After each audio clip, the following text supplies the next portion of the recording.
Kristo Yesu abagirire neza. I just say I appreciate your love.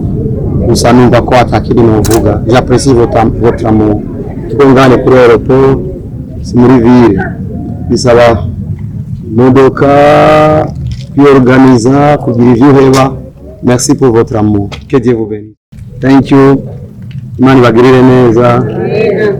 Ibyiza yampaye ngo bikorere abantu muri Tanzania bakorere mu by'Fosset. Ndakoze cyane. Thank you. Amahoro umukozi w'Imana. Namahoro cyane. Urugendo rwagenze gute? Urugendo rwari rwiza cyane. Rwiza cyane. Kristo no kuri atuye umwami birarenze ibyo twavuga. Muri rusange byagenze gute? Muri rusange runo rugendo rwaziko rukurikiranye n'ibindi rugendo duherutsemo Malawi. Uyu mama twahuriye Malawi ni umu apostle afite ishengero ryitwa Sinai Prophetic Ministry for All Nations. Twahuriye Malawi hama ko kuri gena abantu baganira bamusanga n'ibintu by'Imana burenze. Nuko ko twagize umwanya mwinshi wo gusenga bijya igihe dusenga nitumenye n'ibyo twasengeye. Tugize umwanya wo gusenga okay turataha tugeze ngaho guma dukomunika je n'ibyo mukozi Imana apostle Simon turi kumwe mu nyuma biba ngombwa ko tujya gukora igikorane Dodoma. Acayinga ko twobandanya tugakora igikorane Dar es Salaam. Rero tumaze iminsi ishika kuri 13 kugira ngo twakoze mu ndwi iheze ibikorane Grand Chimisine Dodoma dukora kandi mu gikorane Chimisine Dar es Salaam. Kwabaye gukora no kuryorererwa ivyo Imana ishoboye. Muri rusange tumva ko byagenze neza. Mbega ni Burundi ho ni muzokoreraho? Turaje kugira ngo tubone dukora kuko n'ubundi niho muhira bisanzwe bizi ko turongoye ishengero riri mu gihugu cy'u Burundi ariko abantu barumvise kuva kera yuko ikanguro rizoba ku isi yose kandi bavuze ko iryo kanguro rizoturuka mu Burundi yuko abarundi bazotwara ubutumwa bwiza partout yuko abarundi bazovuga ubutumwa bwiza ku isi yose rero baza ko ibyo turakora ari gutera intambwe mu by'Imana yavuze kugira ngo ukuri kwavuzwe guseruke. Yes, ico ni kimwe. Ikindi nuko kiretse kuja hanze turazi ko dukurikirana n'abantu benshi cyane bari hanze biciye ku marezo sociaux kubera ayo marezo sociaux ari usanga abantu bava hanze baza kuvuga ngo abantu 10 bavuye muri Amerika baje tubonane abantu 9 igihe turi Malawi tugiye kwiga ukuntu twotegura icyo bita IVP International Visitors kugira ngo bajye ahantu ko bazande desordre batateguye igikorane bazire rimwe umuntu bikunde ko bakira kuko birumvikana ko umuntu agutelefona ngo vuye Belgique naje kurondera asubiye inyuma atakubonye kubera iki ni waruri mu programme nawe wacifatira undi rugendo ariko tugiye gutangura kandi gukora izo programme kiretse ko bizofasha abantu gufashwa no kandi n'indi nzira nziza yo gukaza abantu mu gihugu cyacu na buryo byaratangiye abantu benshi baraza bagafashwa. Yes, nk'abemera Kristo navuga mu Burundi bazokunguka iki? Abemera Kristo icyo bunguka cyambere nuko babizi abankurikirana nuko ubutumwa ndababwira buri munsi ari ubutumwa bubamenyesha ukuri kw'Imana, ubutumwa bubagarura ku Mana, ubutumwa bubagarurira ivyizigiro. Icyo bazobandanya bunguka nuko Kristo igihe ariko aravugwa mu gihugu urimo ukaba uriko urabona n'ibikorwa ariko arakora niba gusa ukivuga ngo Imana ya Aburahamu uvuga ngo we Imana ya Aburahamu n'Imana ya Prophet of Jesus Joshua inyungu ni nyinshi iyi Imana iri muri movement Imana iri irakora kandi Imana ubwayo bidyorererwa gukorera abantu kuko iyo abantu bakorewe bamenya ko bakuriki atari goyigoyi ubundi nakunyuze Burundi buje kunguka vyinshi. Icambere iyo turiko turasenga dusengera abantu bari mu gihugu. Icakabiri iyo turiko turigisha abantu bakava mu rumogi abagaye urumogi turiko turigisha abakobwa bakava mu busambanyi imiryango iri kwirunguka kuko igihugu kigizwe n'imiryango iri kwiramererwa neza n'ubutabazi iyo turiko turigisha abagabo bagahinduka abadamu bagahinduka ico ni cambere abantu baratabana. Icakabiri iyo turiko turavugira ubutumwa muri kino gihugu abadukurikirana kuri rezo sociaux bagira igicapo gitandukanye n'amakuru atariyo kuko umuntu aho utari bibaza ko atakiriyo ko igihe dushika kuri aeroport ngakubwira ngo buryo uri imbere y'umuntu ukaca yibaza gute ubaza ko ari umuntu kandi twuzuye twese tugiye igihe babonye amakoraniro kuri live dukora igihe babonye ibyo bikorwa icambere iyo n'umuntu kugira icakabiri urazi byari barabonye ndiko ndatanga profesi ku mushinwa atazi kirundi yaciye atangura kurondera document agomba kuza mu Burundi ejo nariko nigisha nanga profesi ku Pakistani yandize kwa gwaye ndamubwira amakuru yose ndamubwira n'abo barashe acha vuga ngo nakeneye kuza mu Burundi byari nariko mvugana n'umuntu mbona n'umuhinde none ndamubwira avuga ko agomba kuza mu Burundi n'abantu bategereza gutahura yuko iyo Imana izanye movement igira inyungu nyinshi cyane mu gihugu no ku banyagihugu kiretse ivyo turazi ko Prophet B Joshua umuhisi yari umwe mu bantu batuma Nigeria igenderwa cyane burya 60% y'abantu bagendera Nigeria babagiye kuraba Prophet B Joshua hariyo umuprofeti to Prophet Shepard Bushiri duheruka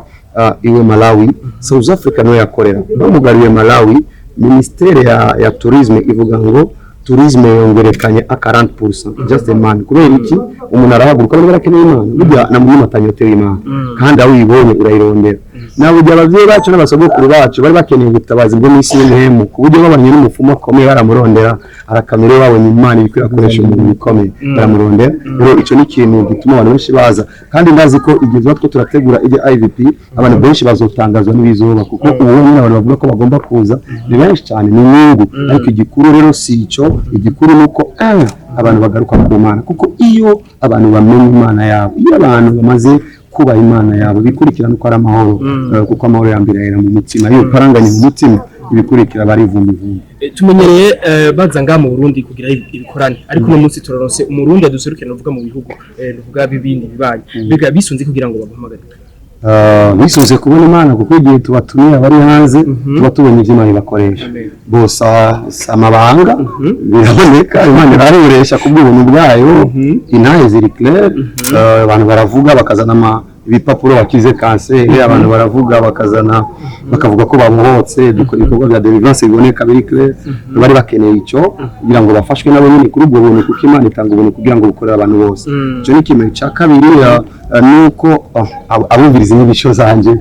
umuntu yivuga abumviriza inyigisho bavuga ko hari ubwenge gufasha abantu ntaga natsinda iryo shengero mvuyemo hageze aho dusezera bararira bose twari kumwe na Apostle Simon we yatashe asubiye Dodoma byincanza gufata indege bararira bose ngo bamubabwira umupotre wabo ngo fata passport zabo zihishe tubagumane muri Tanzania yano dufite ibikorwa mu Burundi kandi niyo twamagariye gukora ibikorwa donc niyo base tuzosubira kubagendera deja ubu nyene tukiringa bariko barifuza ibindi bikorane sivyo gusa murabona covid igiye yaje niyo yahagaritse ibikorane mu bisanzwe kuko igihe corona itaraza twagomba kujya gukora ibikorane muri Holland muri Amerika igihe kirageze aho ivuga gutuma rishikira abantu bazi kandi ubu twagiriwe twebwe igihe ca covid naho igihe ca covid tashoboye kuvoyaje igihe ca corona twagiye ibintu byo kubandanya dusenga burya ibirivuga ngo uko iminsi bandanye bamiri abariko mukoranira hamwe kugira ngo uko twabananje dusenga twabanje kwakira nizo rero ko twakiri tubifashisha abantu mbega ugiye kurabane niki mwashoboye kwiga muri cyo gihugu mari mwagiyemo tugiye gukora amafunguro mu Burundi cyangwa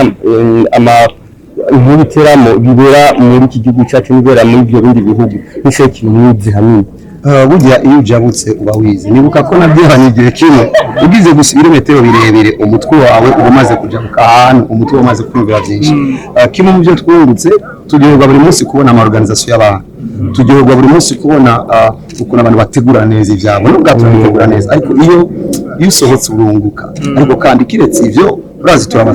turasenga dusengera igihugu mu kigeni muri Ethiopia urazi amabarabara uca wumva ko atakindi wovuga nivuga ngo Ethiopia ni nziza uca uvuga ngo Mana turabara nkizi ndazikeneye wacu mu izina rya Yesu so igihe cyose ubonye ikintu birivuga ngo ikintu cyose ubonesha amaso ndakiguhaye sigura ngo nimba birivuga ko icyo tubonesha amaso tugihawe turi turabarundi ibarabara sinda zikeneye mu nzu yacu ahubwo ndazikeneye mu gihugu cyacu aeroport ya Ethiopia sindekeneye mu nzu yacu ndekeneye mu gihugu cyacu ndayiravye nk'umurundi nkayibona ca wumva ko naca natura n'ukwiza kandi vuba tuzobibona kuko Kristo no mwizigirwa akesho byo Burundi muri rusange icyo namenye ko abarundi muri rusange ni kimwe urukundo banakunda hama ikindi gusenga Imana burya sizi ko mubizi ubundi tugiye abantu bakunda Imana ariko ujabuka ahantu ukabona ko babayeho kuvuga bamwe hari difference tufise igihugu cyiza nizo kwanda bivuga urazi umuntu ataragisohokamo ubona ko ibintu byose bizimbi urashobora gusohoka ngaho ugashika ugashika ngaho ku mupaka wa Tanzania ugasanga igitoro kigugwa fuade y'igitoro ugura ngaho ibijumbo turabibonye igihe twaciye hajya urashobora gushika hanze ukabona ukuntu abantu babaye ukavuga mana ndagushimiye cyane ubwo Burundi rero dukomeze kuvyiza dufise twirinde ibibi tudakeneye tubeho mu mana yacu mu bisanzwe dufite umuririmbyi umwe mu baregenda bari muri Afrika mu gihugu cya Amerika yavuze ati iyo ndi mu ndege ndakunda guhezagirwa n'umurongo wa Bibiliya kandi nkakunda gusenga iyo ndi mu ndege mbega mwebwe gute ndi mu ndege aho ndi hose ndiga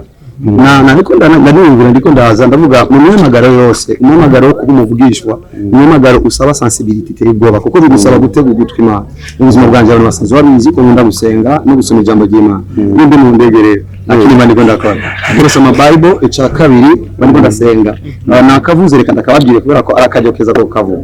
iyi si tubayemo iyi mubona nga ibonwe twese turemeza yuko ari ibitabonwa n'abatavyemera baremera ko bino bintu tubona uno munsi bishobora kuba vyaturutse ahantu kanaka bamwe bavuga ko atamana iriho ariko tubwe tuvuga ko Imana iriho reka tubivuge abandi nabo bamahumva ngo shetani arantera ariko shetani nibazi n'uwo ariwe nakorera iyi si mubona iyi si yose igizwe n'amajuru atatu isi imwe ijuru rya mbere na ubona kugeza aho ugarukira burya hajya ijuru y'ibicu ari indege ica ari indi espace nini cyane bisiga ngo hajya sikure cyane niyo espace iracari mu parti y'ijuru rya mbere ariko kandi naho ubona gutya ari indi espace nini cyane Apollo ishobora gushikako iyo espace yose bayita ijuru rya mbere hama hejuru y'iryo juru ari ijuru rya kabiri aho rero n'ahantu igihe Daniel yasenze abamarayika amanutse arazibigwa kuzana inyishu ngaha ku isi iryo juru rya kabiri niho haba abadayimoni niho haba kuzimu hama hejuru y'iryo ari ijuru rya gatatu aho Imana iba ibyo ni hejuru ndasenga ndavuga Mana ndagushimiye ndasenze ko ndi ngaha muri kino gicu ndatuye umuriro wawe abadayimoni nibaza nibamanuke ngo bashike hari nibamanuka naho bagire confusion nibashikire aho barondera hama ikindi ndabwira Mana abamarayika nibaza bashike so isi imwe rero iragutse cyane n'umuntu rero n'amanimba buri munsi ndondera buri munsi ntahura buri munsi isi imwe iri n'imigisho ntanga buri munsi nizo nisi imwe I just enjoy to pray iri hejuru ndasenga umuntu ararengana agasanga arabaterera prayer no